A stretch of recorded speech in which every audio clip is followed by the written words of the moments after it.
మిత్రులారా, నేను మీ Srinivas Chauhan advocate. So మిత్రులారా, భార్య భర్త మీద మెయింటెనెన్స్ కేసు వేసి అతని ప్రాపర్టీని కూడా అటాచ్మెంట్ చేయమని కోరవచ్చా? సో మిత్రులారా,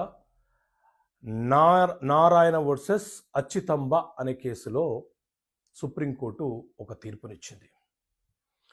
సో భార్య భర్త తనకు మెయింటెనెన్స్ చెల్లించటం లేదని, తనకు భర్త నుంచి మెయింటెనెన్స్ కావాలని, తన పోషణకు తన పిల్లల పోషణకు కష్టతరంగా ఉన్నదని, తన పిల్లలను తాను చదివించుకోలేని పరిస్థితులలో ఉన్నానని భర్త మీద మెయింటెనెన్స్ కేసు వేసింది.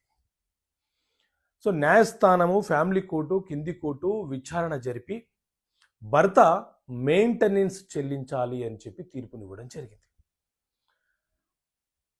మెయింటెనెన్స్ కోసం కేసేసినటువంటి భార్య మెయింటెనెన్స్తో పాటు అతను మెయింటెనెన్స్ చెల్లించకపోతే అతని పేరు మీద ఉన్నటువంటి ఆస్తులు, పలానా ఆస్తులు ఉన్నాయి, ఆ ఆస్తులు ఏవైతే ఉన్నాయో వాటిని అటాచ్మెంట్ చేస్తూ కూడా తీర్పునివ్వండి అనే కోణంలో ఆమె వేసినటువంటి కేసులో రిలీఫ్ అడగడం జరిగింది. సో దీని మీద విచారణ జరిపినటువంటి ఫ్యామిలీ కోర్టు మెయింటెనెన్స్ కేసు వేరు, ప్రాపర్టీ అటాచ్మెంట్కి సంబంధించిన కేసు వేరు, ఆ ప్రాపర్టీ అంశాన్ని ఫ్యామిలీ కోర్టుగా ఆ కేసుని, ఆ అంశాన్ని ప్రస్తావించడము, ఆ అంశం మీద తీర్పునివ్వడం కుదరదని చెప్పి ఫ్యామిలీ కోర్టు విచారణ జరిపి తీర్పునివ్వడం జరిగింది. సో దాంతో మళ్ళీ ఆవిడ ఏం చేసిందంటే పై కోర్టుకు అప్పీల్కి వెళ్ళింది. పై న్యాయస్థానము కూడా ఇదే రకమైనటువంటి తీర్పునిచ్చింది.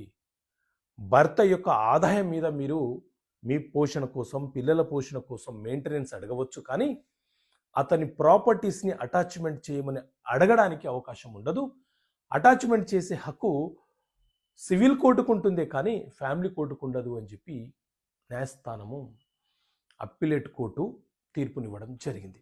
సో మిత్రులారా, ఇలాంటి చట్టపరమైనటువంటి అంశాలు మీకు తెలియపరచాలన్న ఉద్దేశంతో చట్టపరమైనటువంటి సమస్యలకు పరిష్కారాలనే పుస్తకాన్ని మీ ముందుకు తీసుకురావడం జరిగింది.